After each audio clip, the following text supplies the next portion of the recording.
Baik, Bapak dan Ibu sekalian yang saya hormati, pada pertemuan kita secara daring ini, kita akan mendengarkan pemaparan materi dari Ibu Salma ya. Namun sebelum kita memulai kegiatan kita pada hari ini, terlebih dahulu kita membuka kegiatan ini dengan sama-sama membaca basmalah. Bismillahirrahmanirrahim. Terima kasih. Mudah-mudahan dengan ucapan kita tadi kegiatan ini bisa bernilai ibadah di sisi Allah SWT. Amin. Ya, untuk mempersingkat waktu, saya akan mempersilahkan Ibu Salma untuk presentasi dengan waktu secukupnya ya. Kepada Ibu Salma, saya persilakan. Terima kasih kepada Pak Sudirman yang telah memberikan waktu kepada saya. Assalamualaikum warahmatullahi wabarakatuh. Waalaikumsalam warahmatullahi wabarakatuh. Semoga Bapak dan Ibu semuanya dalam keadaan sehat walafiat. Baiklah, Bu, saya akan menampilkan materi yang saya akan presentasikan. Oke, saya akan share ya. Itu tentang asesmen diagnostis. Nah, asesmen diagnostis ini ya pengertiannya adalah asesmen diagnostis yang dilakukan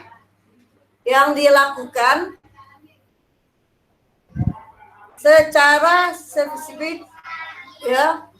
Asesmen yang dilakukan adalah secara spesifik untuk mengidentifikasi kompetensi, kekuatan, kelemahan peserta didik sehingga pembelajaran dapat dirancang sesuai dengan kompetensi dan kondisi peserta didik. Peserta didik yang perkembangannya atau hasil belajarnya paling tinggi berdasarkan asesmen diagnostisnya, maka kita akan memberikan secara dampingan atau afirmatif ya. Berikutnya, di sini tujuan asesmen diagnostis. Secara umum, sesuai namanya, asesmen diagnostis bertujuan untuk mendiagnosis kemampuan dasar siswa dan mengetahui kondisi awal siswa.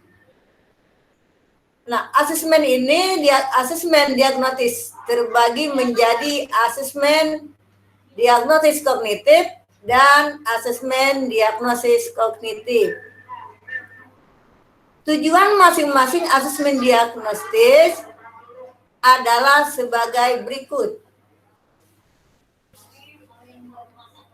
Sekarang tujuan asesmen diagnostis dilihat dari non-kognitif.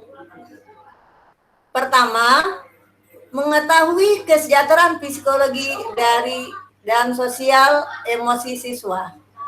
Yang kedua, mengetahui aktivitas selama belajar di rumah. Mengetahui kondisi keluarga siswa. Berikutnya keempat, mengetahui latar belakang pergaulan siswa. Berikutnya mengetahui gaya belajar, karakter, serta minat siswa. Sekarang kita melihat dari kognitifnya. 1, mengidentifikasi capaian kompetensi siswa. Yang kedua, menyesuaikan pembelajaran kelas dengan kompetensi rata-rata siswa. Ketiga, memberikan kelas remedial atau pelajaran tambahan kepada siswa yang kompetensinya di bawah rata-rata. Nah, sekarang kita berikut, apa sih asesmen non-kognitif? Nah, asesmen non-kognitif adalah asesmen ini guna untuk mengukur aspek psikologis dan kondisi emosional dari siswa atau peserta didik. Asesmen non-kognitif ini lebih menekankan pada kesejahteraan psikologi dan sosial emosi siswa. Berikutnya ya kita akan lanjutkan asesmen diagnosis non-kognitif. Nah, di sini kita terangkan asesmen diagnosis non-kognitif di awal pembelajaran dilakukan untuk menggali hal-hal seperti berikut. Nah, yang pertama, kesejahteraan psikologis dan sosial emosi siswa. Kedua, aktivitas siswa selama belajar di rumah. Ketiga, kondisi keluarga dan pergaulan siswa. Berikutnya keempat, gaya belajar, karakter, serta minat siswa. Kalau kita melihat dari tips, ya, keterampilan bertanya dan membuat pertanyaan penting pada asesmen. Nah, di sini kita lihat tahapan melaksanakan asesmen diagnosis non-kognitif adalah: satu, kita membuat persiapan. Yang kedua, kita membuat pelaksanaan. Ketiga, kita tindak lanjut. Berikutnya kita ya memberikan, kita lihat dari contoh. Kelihatan ya, Bu? Asesmen diagnosis non-kognitif. Nah, di sini kita bisa melihat ya dengan tip pertanyaan yang tadi ya. Kita yang tadi kan kita ada membuat suatu tip pertanyaan. Siapakah pertanyaan? Ya, siap di sini. Yang pertama, apakah yang sedang kamu rasakan saat ini? Nah, jadi pertanyaan pertama di sini tadi ada dua tips ya. Tips yang pertama, kita siapkan alat bantu. Bisa berupa gambar yang mewakili emosi. Nah, sini kita coba pertanyaannya, apa yang sedang kamu rasakan saat ini? Berikut yang kedua, bagaimana perasaanmu saat belajar di rumah? Yang keduanya, kita membuat daftar pertanyaan kunci ya mengenai aktivitas siswa, mengenai kegiatan siswa. Kata kuncinya seperti satu, apa saja kegiatanmu selama belajar di rumah? Yang kedua, apa hal yang paling menyenangkan dan tidak menyenangkan ketika belajar di rumah? Apa harapanmu? Itu berarti yang ketiga. Nah, oke, kita lanjutkan. Di sini ada asesmen diagnosis kognitif. Nah, di sini kita memberikan suatu contoh kegiatan pelaksanaannya yang benar-benar meminta siswa mengekspresikan sehingga perasaannya selama belajar di rumah, serta menjelaskan aktivitasnya. Nah, di sini Ibu melihat ada gambar. Kelihatan ya, Bu? Ada gambar. Nah, selama dia di rumah ada yang bercerita. Nah, kita bisa lihat gambarnya itu mengekspresikan keadaan dia di rumah. Gambar yang berikutnya ada yang sedang menulis. Ya.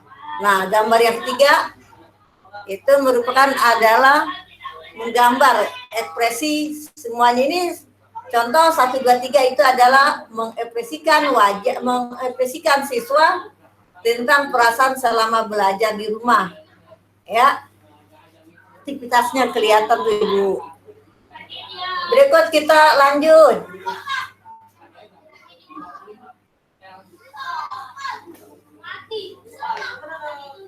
Nah, di sini tadi kan ada asesmen terbagi dua ya. Di sini asesmen diagnosis kognitif. Asesmen diagnosis kognitif bertujuan mendiagnosis kemampuan dasar siswa dalam topik sebuah mata pelajaran ya, bidang studi. Asesmen diagnosis kognitif dapat dilaksanakan secara rutin yang disebut asesmen diagnosis kognitif berkala. Ya. Pada awal pembelajaran, setelah guru selesai menjelaskan dan membahas topik, ya, dan waktu yang lain.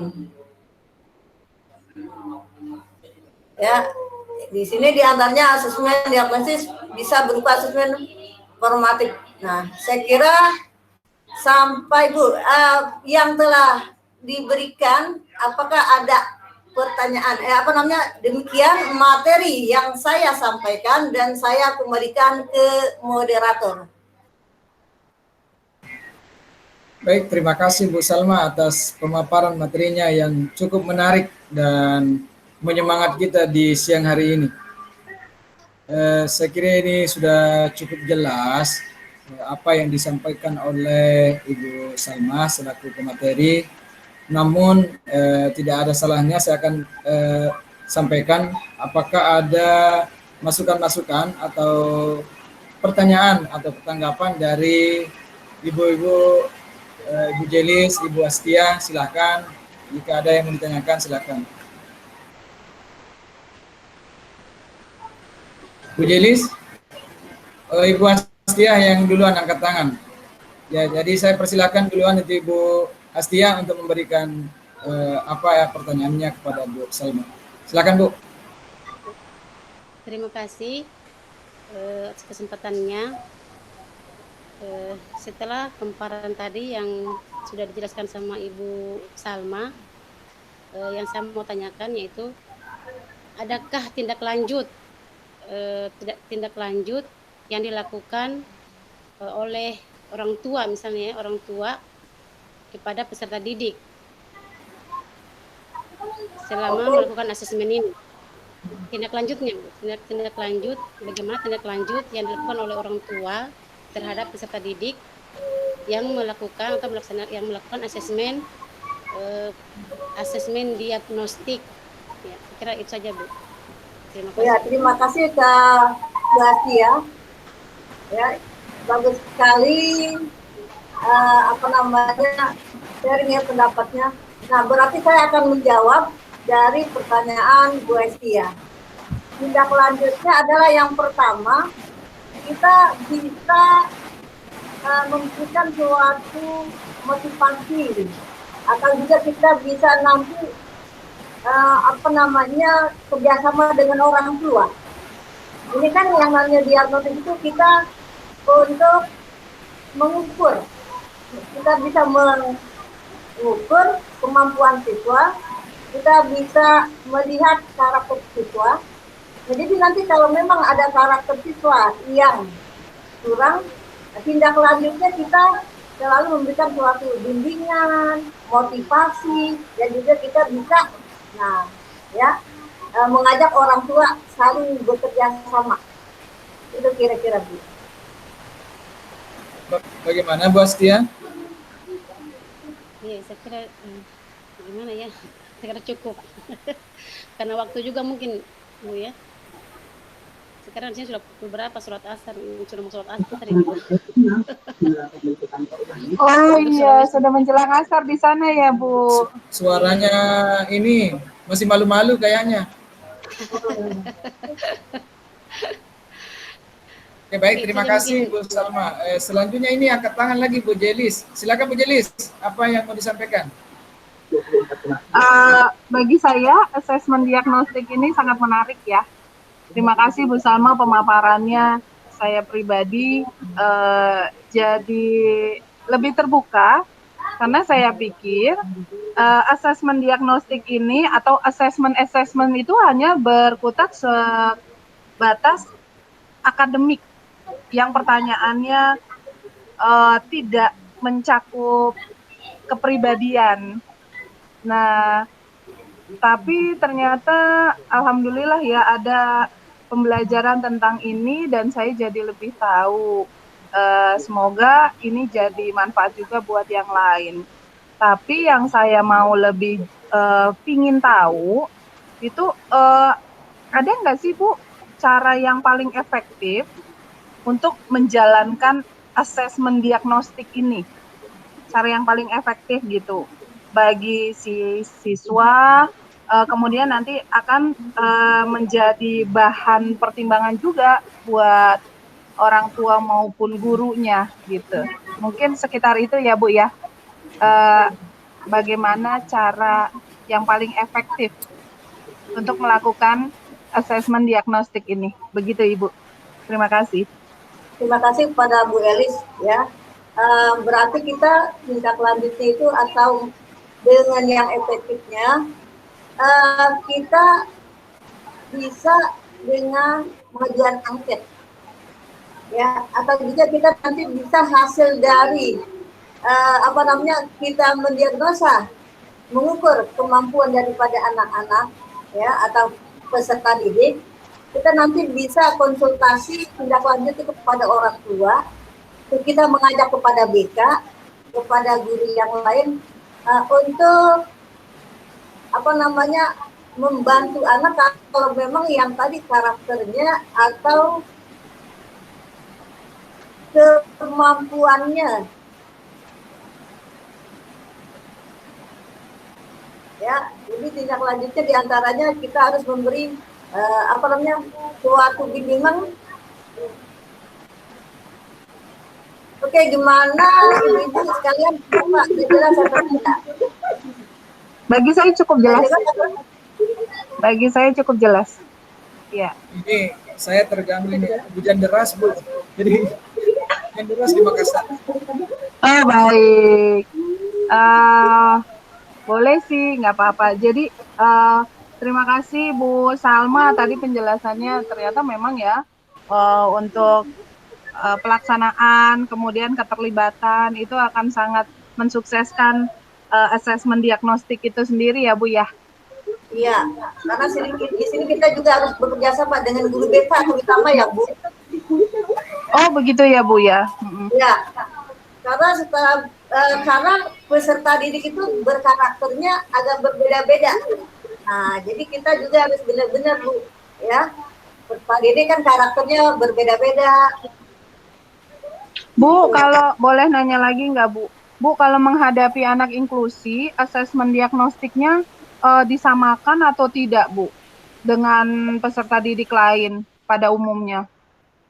Ternyata itu Bu harus benar-benar dibedakan, karena pernah saya juga di kelas saya kebetulan saya jadi wali kelas menerima anak yang itu. Jadi kita betul-betul secara khusus ya motivasinya memberikan bimbingan selalu kita secara khusus ke anak demikian ya. Saya pernah ngalamin di kelas saya itu. Jadi setelah kita memberikan umum, kita harus lagi dengan secara khusus. Benar-benar kita sangat memperhatikan dia. Itu ya, jadi tidak bisa disamakan. Itu Bu Jelis ya. Karena itu yang dikatakan bisa anak keterbelakangan ya.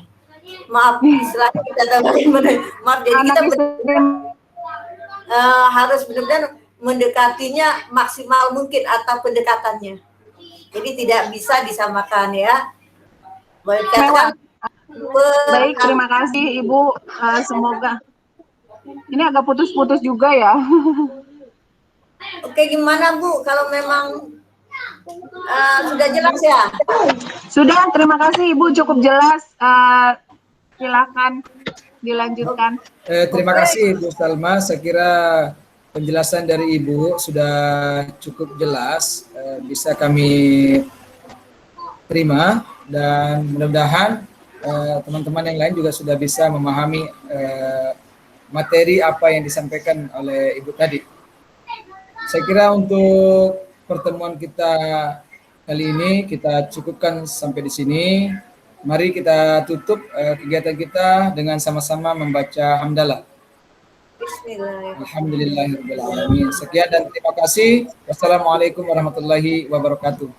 Waalaikumsalam warahmatullahi wabarakatuh. Itu nggak ada kesimpulannya. Kan Bu Jelis ya.